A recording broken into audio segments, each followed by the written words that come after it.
약국에서 어떤 손님을 만났었는데요.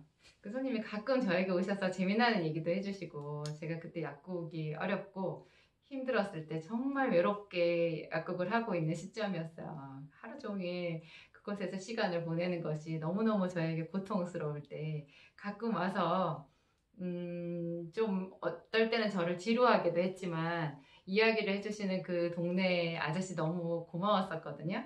근데 그분이 참 마음이 따뜻하고 좋은 분이었는데 어느 날 저를 좀 당혹스럽게 하신 게 있었어요. 뭐냐면 다른 손님이 이제 우리가 얘기를 하고 있는데 다른 손님이 온 거예요.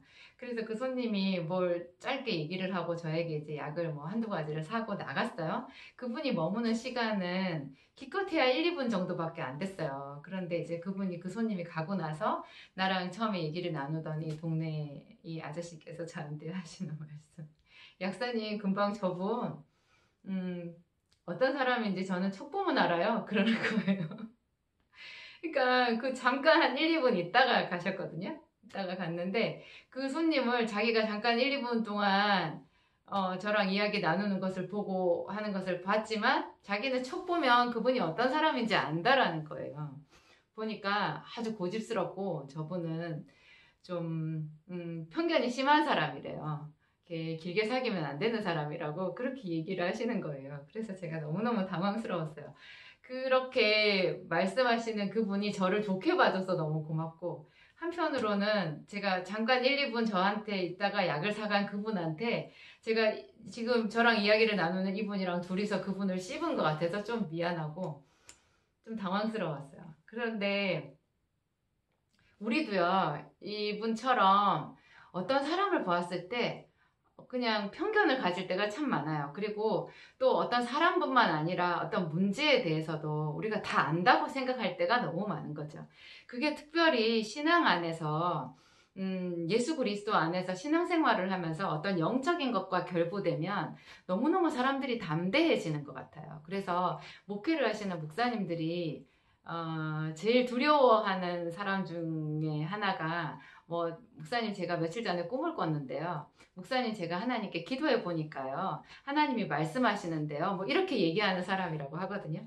그러니까 그게 나름 자기 편견이 거의 들어가 있고 자기 생각이 자기만 가지고 있는 어떤 그런 좁은 식견일 수가 있는데 그것을 하나의 의견으로 보지 않고 그냥 진리로 단정을 짓게 되면 너무나 많은 폐해가 있게 된다라는 거예요. 그래서 내가 첫 보면 안다라는 것 참 힘들고 함부로 해서는 안 되는 그래서 교양이 있는 사람일수록 자기가 안다라는 것에 대해서 조심스러워하게 되는 것 같아요. 그 신약 성경에 제가 말이 헛나오는데 신약 성경에 고린도 전서에 보면요. 우리가 다 부분적으로 알고 부분적으로 예언하니 온전한 것이 올 때는 부분적으로 하던 것이 패하리라 그 말이 있어요. 이게 고린도 전서 아마 13장일 거예요. 13장은 이제 우리가 다 알고 있죠. 사랑에 대해서. 사랑은 언제나 오래 참고 사랑은 언제나 온유하며 시기하지 아니하며 이렇게 시작하는 그 유명한 장이 고린도 전서 13장인데 거기에 나오는 부분이에요.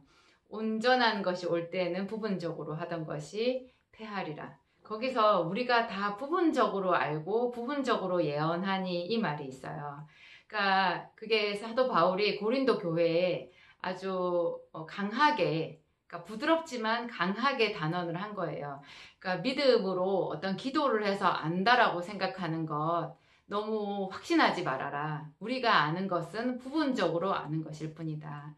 온전하게 아는 분은 오직 하나님이실 뿐이다. 네가 기도를 해서 혹은 하나님께 어떤 지시를 받아서 아는 것이라고 할지라도 그것은 지극히 단편적인 한 부분에 불과하니까 너무 그것으로 자칫하면 죄를 지을 수 있으니까 조심하라. 이제 그런 뜻이 그 안에 들어있는 것 같아요. 가장 온전한 것은 결국 사랑이라는 거죠. 지식보다도 지식을 넘어서는 사랑이 가장 중요하다. 그래서 사도 바울이 고린도전서 13장 사랑장에서 특별히 그 부분적으로 알고 부분적으로 예언한다. 이제 그 말을 힘주어서 한 것 같아요. 사도 바울이 사도행전에 보면 그 사도행전 뒷부분에 보면 이제 거의 사도 바울이 주인공이거든요. 분명히 앞부분에는 베드로가 주인공으로 시작하는데 사도행전 13장을 이제 넘어가게 되면 거의 이제 사도 바울이 주인공이 돼요. 그래서 사도 바울과 나중에 그의 일행인 누가의 일행들이 이제 쭉 선교를 한 그 이야기로 이제 끝맺음을 하게 되거든요. 그런데 끝부분으로 치달을수록 이제 사도 바울이 자기의 선교 여행을 거의 끝마치고 예루살렘으로 급히 올라가려고 하는 움직임이 보여요. 그때 사도 바울이 아주 강력하게 하나님께 어떤 그 감동을 받은 것 같아요. 사도행전을 여러 번 읽다 보면 그게 보이거든요. 하나님께서 굳이 소아시아와 마게도니아와 아가야와 이 지역을 쭉 선교를 하던 사도 바울에게 강력하게 예루살렘으로 특별히 오순절이 이르기 전에 오순절이라고 하는 그 절기가 이르기 전에 그 예루살렘으로 가야 된다라고 하는 그런 강력한 감동을 준 것 같아요. 그래서 사도 바울이 너무너무 급하게 그리고 어떤 격한 마음, 강력한 어떤 그 사명감 그리고 죽기를 각오한 어떤 그런 마음으로 그 길을 달려가는 모습을 볼 수가 있어요. 그때 이제 에베소에 들러가지고 에베소에 이제 가서 그 장로들을 만나고 싶어 하는데 에베소까지 가려고 하니까 시간이 아까운 거예요. 그래서 밀레도라는 곳으로 에베소 장로들을 청해요. 그래서 에베소에 있던 사람들이 밀레도까지 가고 사도 바울은 밀레도에 들러서 거기서 이제 에베소 사람들을 만나가지고 마지막 이제 설교를 하는 장면도 나오거든요. 그것도 사도행전에 나오는데 너무너무 아주 감격적이에요. 그 부분에 내가 너희를 주와 그의 은혜의 말씀에 부탁하노라. 내가 떠난 이후에 이제 악한 무리가 와서 너희를 동요할 텐데 뭐 이렇게 저렇게 해서 막 그 마지막 유언 같은 당부의 말씀도 나오고. 근데 그 부분 그렇게 이제 사도 바울이 비장한 마음을 갖고 그 예루살렘으로 계속해서 한 걸음 한 걸음 다가가는데 그 중간에 이제 어떤 선지자들을 만나거든요. 그 선지자들 특히 아가보라는 사람인가 그 사람이 사도 바울의 띠를 가져다가 그 자기 몸을 이렇게 감으면서 성령께서 자기에게 이르기를 이 띠의 임자가 이 띠로 이렇게 결박된 것처럼 결박되어 가지고 이제 이방인의 손에 넘겨진다고 그랬다 이런 얘기를 하는 거예요. 그러니까 그 얘기를 듣고 그렇잖아도 뭔가 다 기도하는 사람들이니까 낌새가 있었어요. 사도 바울이 저렇게 그 예루살렘으로 가려고 급한 걸음을 하는데 왠지 이 사람들이 좀 그게 어떤 위기의식이 느껴지는 거예요. 자기들의 귀한 지도자를 잃어버릴 것 같은 그런 느낌들이 다들 있었는데 아가보라는 사람이 이렇게 확실하게 예언을 해주니까 다 너무 마음이 격해가지고 사도 바울을 말려요. 그때 사도 바울이 이렇게 대답하거든요. 나도 다 알고 있다. 그러나 내게 주신 사명 곧 이 은혜의 말씀을 전파하는 일에는 내 생명을 아끼지 않으려 한다. 그렇게 말해요. 근데 저는 이 이야기를 읽을 때 우리가 다 부분적으로 알고 부분적으로 예언한다라는 그 말이 생각났어요. 그러니까 사도 바울의 그 동료들 있잖아요. 그 사역자들. 그 사람들이 다 아가부라는 사람도 그렇지만 어떤 부분은 아는 거예요.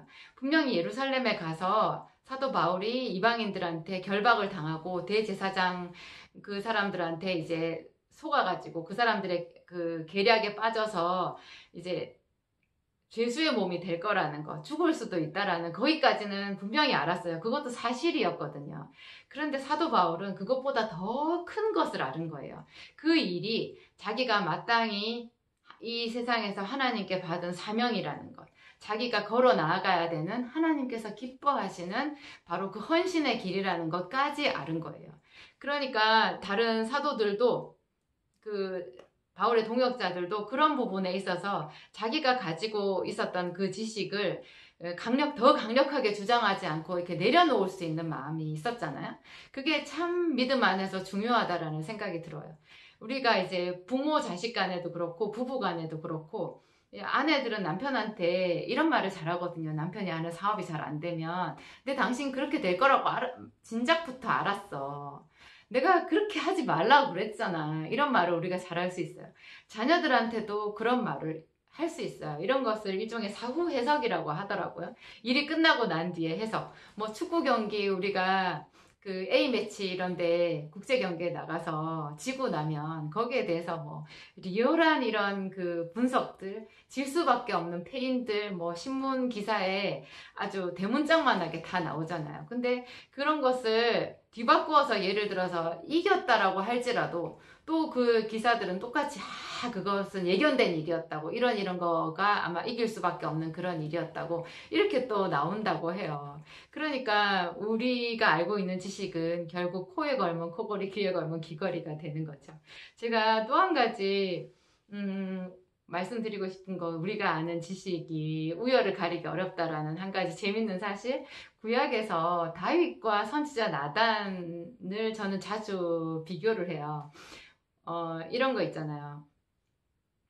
다윗이 그 우리아의 자기 신하였던 우리아의 아내 밧세바를 너무 이제 보고 혹해가지고 그 여인이 어떻게 목욕하는 모습을 우연히 보게 돼가지고 거기에 크게 이제 남자로서 이제 유혹을 느낀 거예요. 그래서 그 여자를 데려다가 동침하고, 그래 그 여자가 또 자기 신하 우리아의 아내이니까 그 우리아를 어떻게 속여보려고 하다가 그게 안 되니까 이제 우리아를 적진으로 내보내가지고 적군의 손에 죽게 만든 그런 끔찍한 일이 있었어요.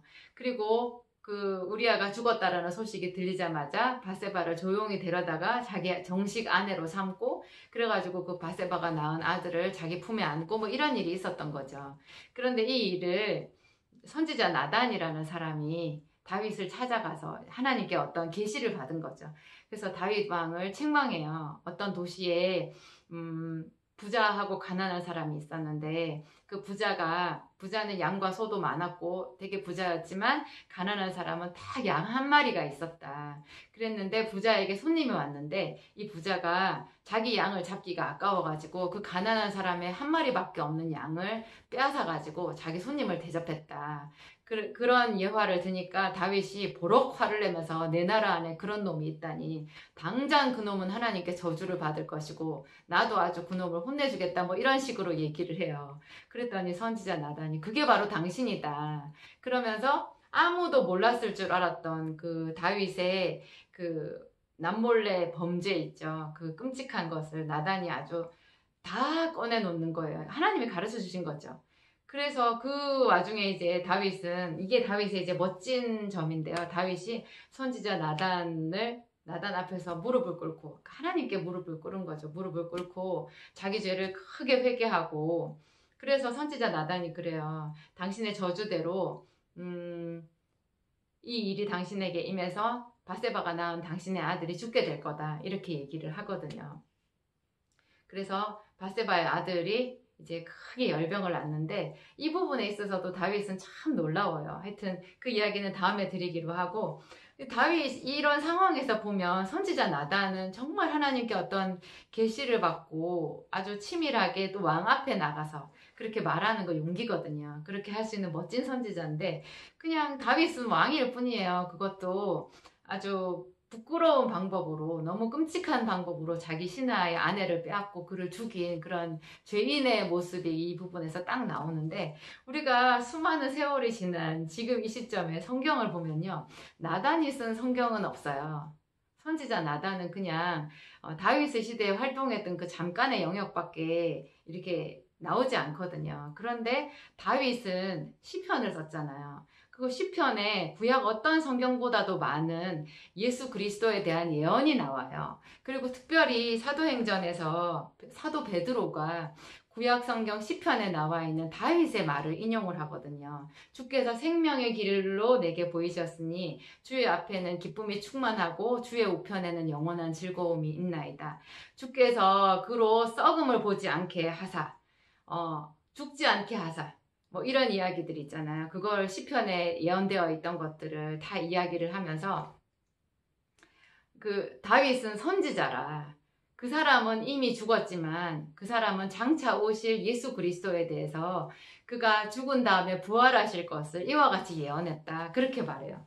그러니까 선지자 나단보다도 오히려 선지자 나단에게 책망을 받았던 목동 출신의 왕이었던 다윗이 오히려 훨씬 더 하나님의 큰 비밀인 예수 그리스도에 대해서 알고 있었다라는 거죠.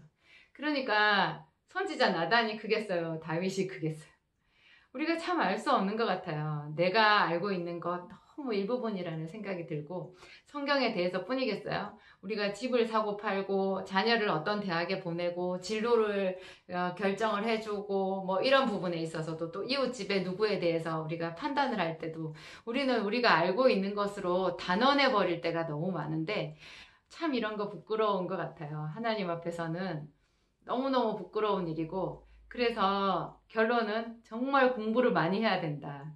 왜냐하면 현실적으로 우리가 많은 부분에 있어서 전문가처럼 판단을 해야 되는 그런 일들이 우리 삶에 너무 많으니까, 무식한 채로 판단을 하면 다 오류투성이가 될 수밖에 없으니까 필요적으로 공부를 해야 되고, 아무리 공부를 한다 할지라도 그 판단에 있어서는 항상 우리가 아는 것이 부분적일 뿐이다라는 것을 알고 겸손해야 된다.